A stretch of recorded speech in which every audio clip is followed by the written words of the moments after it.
And welcome to this edition of the Big Blue in the Bronx podcast. Alex Iverson back again. So a lot to talk about today. A lot on today's specials, COVID updates, stock up, stock down. Then we go into the Browns-Giants preview, injury report, stat station, keys to win, and players to watch. So without further ado, let's get started. So obviously, yesterday there was news broken out that Jason Garrett tested positive for COVID, and he's not going to be play calling. On Sunday will be Freddie Kitchens, who, ironically enough, was the head coach of the Cleveland Browns for a little bit. Before that, he was the offensive coordinator. Before that, I believe he was the running backs coach. So that's something to keep an eye on. It was a couple of years ago, but it's a Freddie Kitchens revenge game, just like it is for many Giant players, just like it is for many Browns players. There's a lot to this storyline that many don't realize. And it's going to be interesting. I mean, it's obviously, not going to be like poised around the media, but it's just something to keep an eye on. Jason Garrett, as I said, he's out. And James Bradberry, unfortunately, he tested positive for COVID either outside the facility or inside the facility. There's something along the lines of him like bringing in a chiropractor or something like that. And I don't truly know the story. I truly don't understand it because a lot of people are being sarcastic about it or whatever, but apparently it's something to do with this chiropractor or breaking policy or making a new policy. I don't know. That's what I have to say about that, but unfortunately he is the best piece on the defense, and he is out for Sunday. Our cornerback one is Isaac Yiadom, or it could be Julian Love, but I really think it's going to be Yiadom because Julian Love really hasn't spent any time at the cornerback position. And they'll probably upload Quincy Wilson off the practice squad. They'll probably upload Jaron Williams off the practice squad, but they never got defensive snaps for the Giants. Wilson's being uploaded for the first time since he was with the Jets.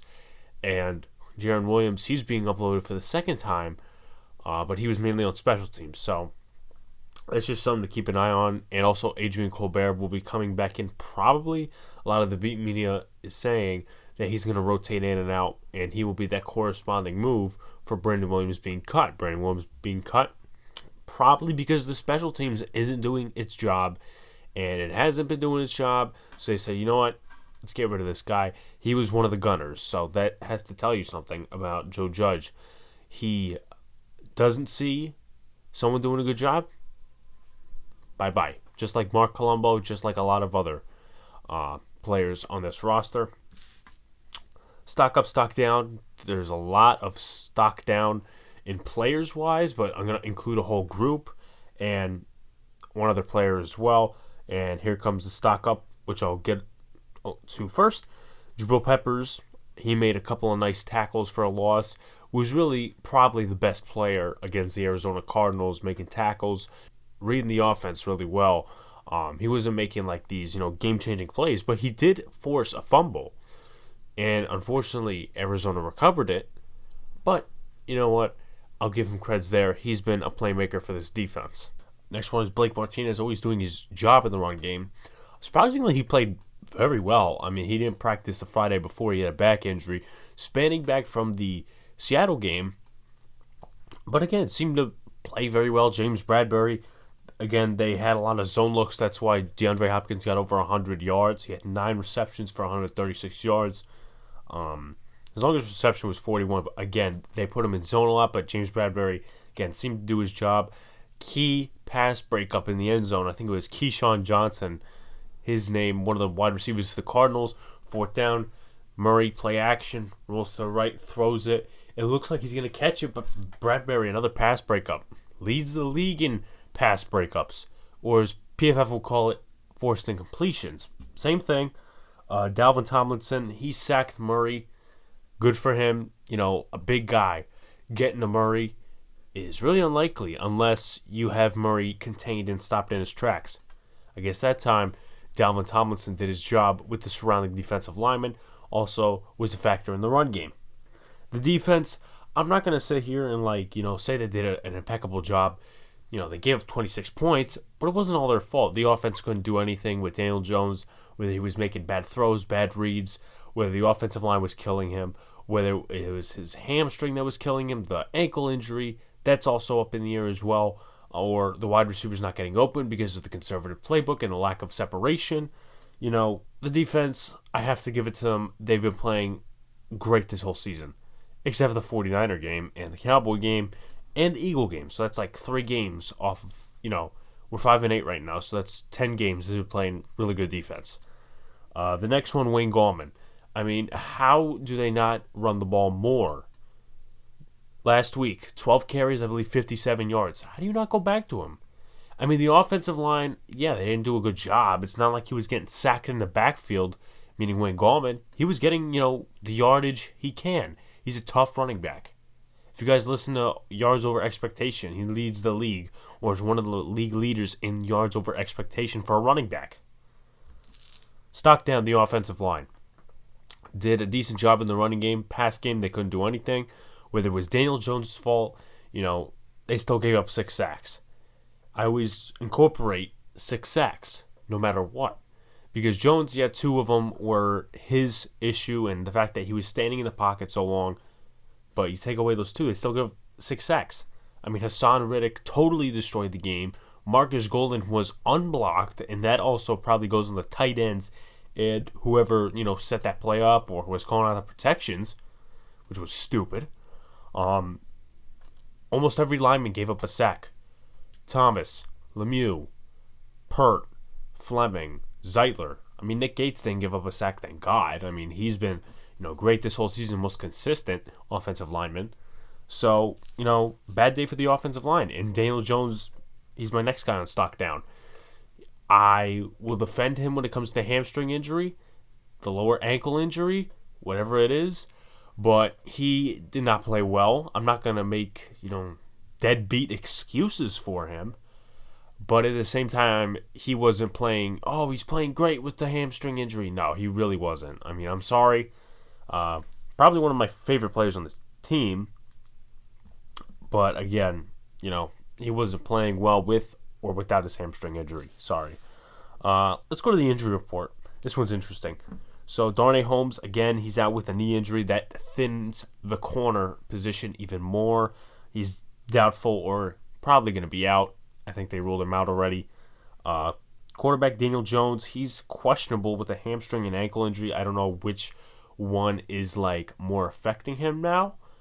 Joe Judge was encouraged by his movements in practice today, or it was yesterday, but they're probably going to have a decision at some point. But right now he's questionable. James Bradbury, obviously COVID-19, he's out. Caden Smith with the knee injury, he is questionable. Evan Ingram, questionable with the calf injury. It seems that Ingram is way too injury prone. Now, this just came up today, and I was doing the injury report, and I was, filling out everything for the, stuff, and I see Evan Ingram on the injury report. I said, where does this come from? I haven't seen it in the injury report all week that Evan Ingram has a calf injury. Yeah, I've seen it in the injury report that Caden Smith had a knee injury, but he was limited, or he was, I don't think there was a day he wasn't practicing, so that just puzzles me a little bit.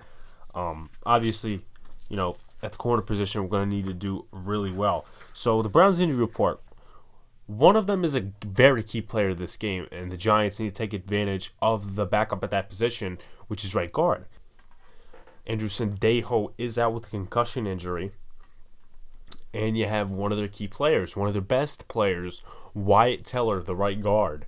He is out with an ankle injury. So I don't know, one of the reserve linemen going to come in. I have to look at who.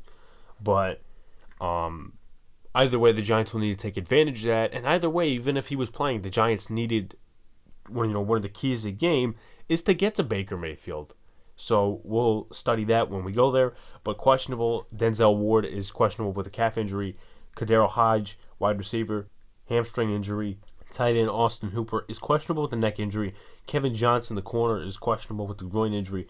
And this one should not be a surprise for the Browns fans. Tight end David Njoku is questionable with a knee injury.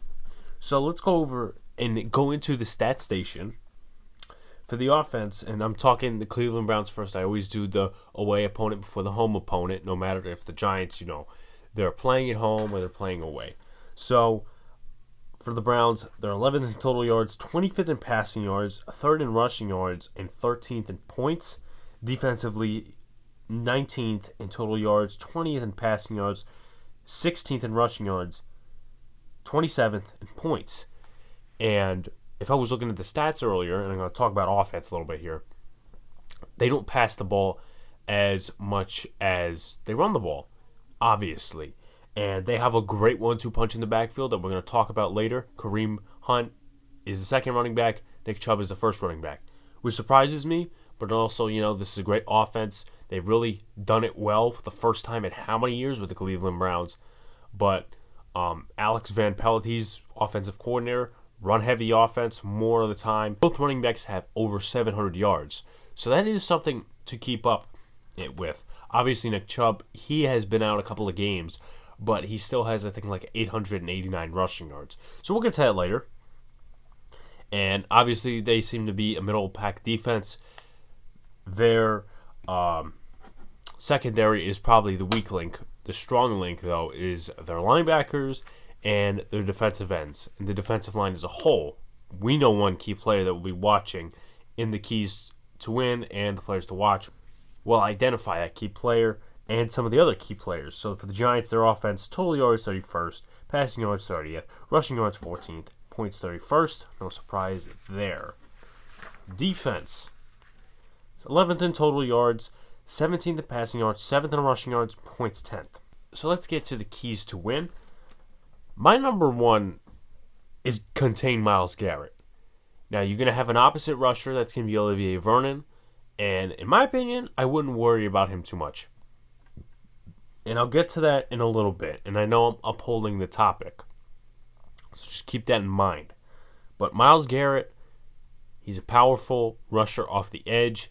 He tends to destroy games. I believe he has like 4 forced fumbles this season. Here, I got stats right here.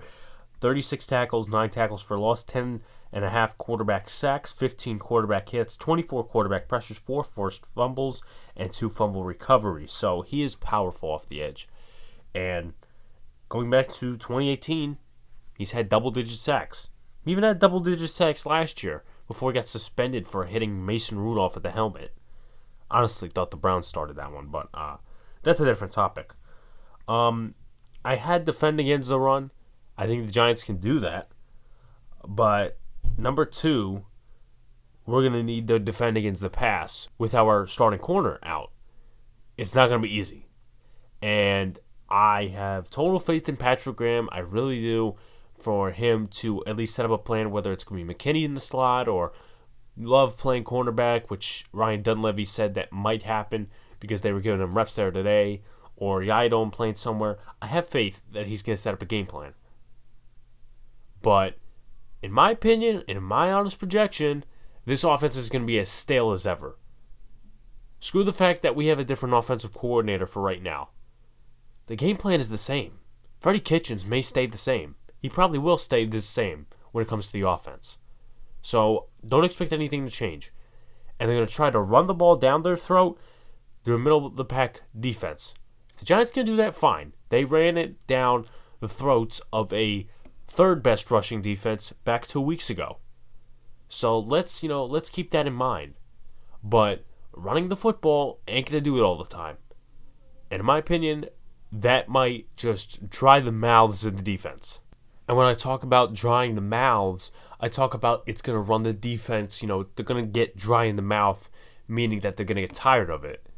And when it comes to the Giants and drying their mouths and not drinking any water, in that case, I'm talking about that the defense is totally just going to slowly give up.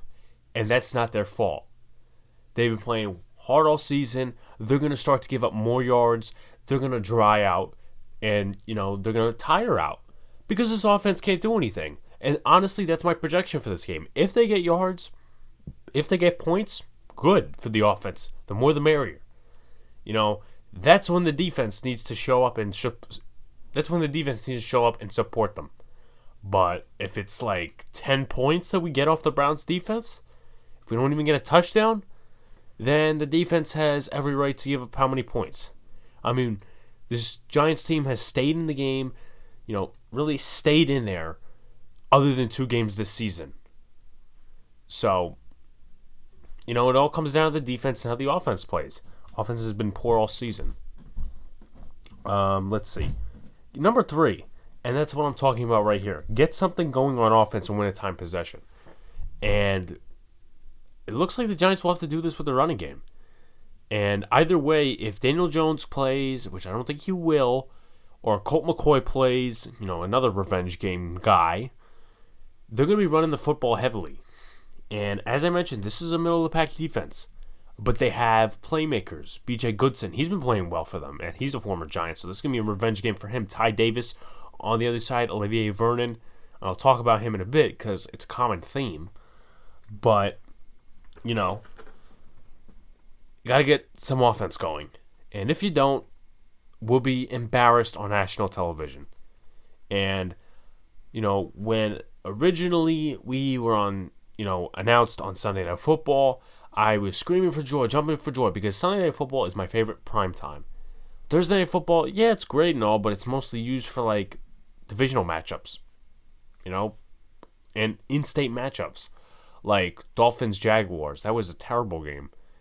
Also, you had the Giants-Eagles game on there. You had a couple of rivalry games on there, so that, and then Monday Night Football, they have rotating announcers, which really, doesn't, it doesn't interest me. For the last couple of years, I think Sean McDonough should be doing it, but he went back to college football. But then it was Joe Tessitore, and then now it's Brian Grease, Steve Levy, and Louis Riddick. So, but, they've gotten better on Monday Night Football. But, Sunday Night Football, it's still my favorite. Al Michaels, Chris Collinsworth, the Remarkable Crew, Michelle Tafoya, all those guys and gals. I have to remark that as well. But Giants need to run the football and execute on offense and win the time of possession. They lost time possession by a whole quarter. Now, literally, when I say that, they didn't have the ball for a quarter. That's not what I mean. What I mean is they were off by 15 minutes in time of possession. They had 37. We had 22. That ain't going to work. And especially when the defense has to stay on the field against an offense that's probably one of the best. And especially the running game that they have. And don't say, the passing game is 25th. Don't underestimate. Because their targets, they're pretty good. And a lot of people don't give them credit. So my next player, I already went after Myles Garrett. Or went over, I should say. Next one's Nick Chubb. 150 rushes, 881 yards, 5.9 per carry, 97.9 per game, 977 scrimmage yards, because obviously he could be used out of the backfield, and 9 rushing touchdowns. He's their lead back, and if you don't have him and he gets injured, I honestly need him for my fantasy team this week, because I'm in the thing before the semifinals, and he's on my fantasy team. So is Kareem Hunt. So I'm kind of wishing that he gets some yards, but also I want to see development out of this Giants team. So I want to see how they play it, though. But I'm projected to win either way, so I could just root for my other fantasy team players.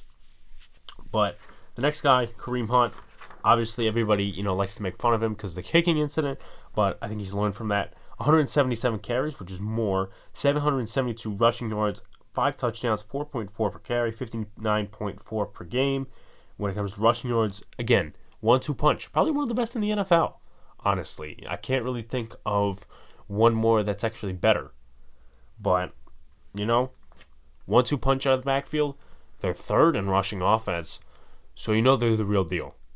You know that. And I think it's Chubb or Hunt. One of them is going to be utilized as a receiver out of the backfield. So you may want to watch out for that. Baker Mayfield. He has developed to be one of the best throwers on the run. Just keep that in mind. So the defense, in that case, they need to get to him.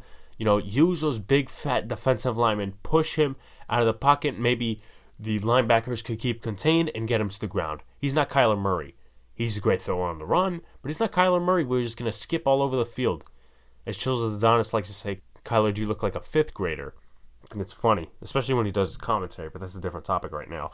But 23 touchdowns, 8 interceptions, 2,785 yards, 62.3% completion, 96.6 quarterback rating.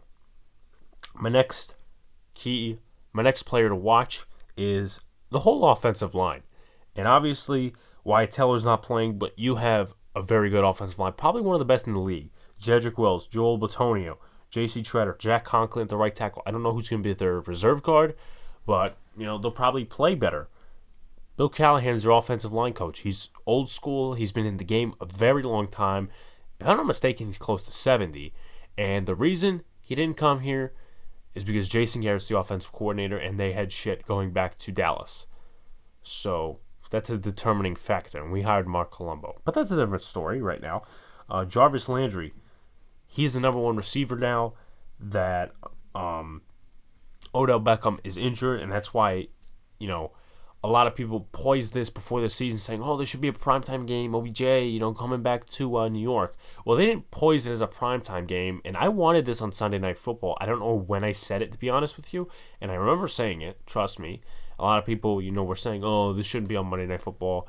This shouldn't be on Sunday Night Football because, the Giants will get crushed. It's not going to be a good primetime game. Chiefs-Saints could honestly take over this game because it's a better matchup and Drew Brees is playing, but that's a different story right now. But Jarvis Landry is the number one receiver, 60 receptions, 720 yards, only 2 touchdowns, which surprises me, and 12.1 yards per reception. He's only had one over 100-yard game this season, which happens to be against Jacksonville, 8 receptions, 143 yards, and a touchdown. And what really surprises me is with the last 3 games, those 2 touchdowns come. So he hasn't had touchdowns even, when OBJ went out, which really surprises me, but that shows you, even if they get it to the other receivers, it shows you how much they depend on the running game. So if the Giants stop that and they get pressure on the quarterback, they can do something on defense. Rashard Higgins, he's their second guy, 31 receptions, 468 yards, 4 touchdowns more than Landry. He had touchdowns going back to week 5, week 6, and then the last 2 weeks as well. So again, you could cover him any way you want, even if Bradbury was playing. He's their second receiver. You take away their number 1, when you have Bradbury, they're going to go for the number 2, the number 3 targets. And the number 3 target, I'm about to say his name right now, Donovan Peoples-Jones. 10 receptions, 238 yards, 2 touchdowns, 223.8 yards per reception. I don't know if he's the number 3 or the number 4, but the last 2 games, I really identified that he's been better as a receiver because they weren't really utilizing the first part of the year. Last 2 weeks, 2 receptions, 92 yards against Tennessee Titans, one of them being a touchdown. And then last week, 3 receptions for 74 yards. Pretty sure he got more than Landry. But also shows you he's depending on other targets. And they had 9 combined rushing touchdowns, I think, last week. Going back to the Monday Night Football game against the Ravens. So that shows you in the next 2 weeks how run-heavy both of these teams are. Both of these teams, they don't pass it a lot. I mean, Baker, 23 touchdowns. But, they don't pass it a lot. Lamar Jackson, he's not breaking any records in the passing game. It's all in the running game. He shows you a lot in the running game, not the passing game. So my next player is Olivier Vernon. And you may question why he's on this list. You may question why I have shit to say about him. So he has 26 tackles, 8 tackles for a loss, 1 forced fumble, 7 sacks, 17 quarterback pressures, and 12 quarterback hits this season. And you could say, wow, those are good numbers for a secondary rusher. They're inconsistent. What was the biggest problem other than injuries? And he was injured part of this season as well, don't worry. What was the biggest issue or second biggest issue that pertained to that with Olivier Vernon on the Giants? Why did we trade him? Because he's so inconsistent. He is. And I'll show you right now. I'll give you proof. So, recapping, his first game was Cleveland-Baltimore. He was injured weeks 2 and 3, and then he was injured week 9, and then he played the rest of the way. So, his first 2 sacks came against the Raiders in week 8 when they lost. Then, about 2 weeks later, he gets 3 sacks against Philadelphia. Then, weeks later, he has 2 sacks against Baltimore, obviously the game on Monday night. So, looking at the stat sheet, and you guys can look this up on Pro Football Reference or whatever, it shows the inconsistency. 1 quarterback hit, the most he's gotten when he doesn't get a sack is 1 quarterback hit. Actually 2, because, against Jacksonville, they won 27-25, almost losing that game, and I don't know how that's a trap game, but people classified it as a trap game. But my point is, he's inconsistent. And this is not just, a theme with the Giants. It's a theme with the Browns. It's a theme with him as a player. I don't know. I probably have to go back and, see what he did in Miami. But it shows inconsistency. So we don't know if he's going to break out. We don't know if he's going to stay silent. So that's, another player to watch. Next player to watch is Sheldon Richardson, 53 tackles, 5 tackles for a loss, 4.5 sacks, 17 quarterback pressures, the same as Vernon. And it is tougher to get to the quarterback from the interior because you have bigger guards. You have more, I would say, stronger guards. Tackles, they're more speedy. Well, not really speedy, but they're, speedy more, and they're faster more than the guards on the interior. That's the difference. And they're quicker because you need a quicker tackle. You can't, use a quicker guard. I mean, you can, but they have to be strong as well. My point is, Sheldon Richardson, 17 quarterback pressures, same as Vernon. That just shows you how consistent Vernon is. Vernon's on the edge. He's played many bad offensive lines with many bad tackles. He hasn't gotten anything. Meanwhile, Sheldon Richardson is coming from the interior. It's kind of like, some of our edge rushers in the past with our defensive linemen. Leonard Williams coming from the interior, creating all these pressures, and edge rushers don't seem to do a lot, but our scheme is different from theirs. We use ours rotationally, and we scheme a pass rush. These guys, it seems like, pretty simple defense. I mean, it might not be, simple, but it's not like, Patrick Graham's scheme. That's what I'm going to say. Well, it's not really Patrick Graham's, it's really Bill Belichick's. So, that's pretty much it for this episode of the Big Blue in the Bronx podcast, episode number 71. Thank you guys for supporting. Thank you guys for the engagement. Hopefully, I want to go on Pizzle's channel on Sunday night if he lets people on, and if we win, or if he either lets people on at halftime. I want to be on that channel. It's always fun with whoever he's on with, either Sox Arizona, who I'm going to be collabing with in the future, whether it's Nicole, whether it's, other Giant fans as well. It's going to be fun. It's going to be fun, but, the next couple of weeks are going to be telling for this football club, as, other people would refer to, and I always go back to the one meme, but that doesn't matter right now. Thank you guys for supporting. Thank you guys for staying with me, rocking with me, and we will see you on Sunday. I will be streaming pre-game in the afternoon on Sportscaster, most likely to talk to some of you guys. If not, and if you don't see me, see you on Tuesday. It probably will be a loss, but anyway, go Big Blue, hope for that win. Colt McCoy, revenge game.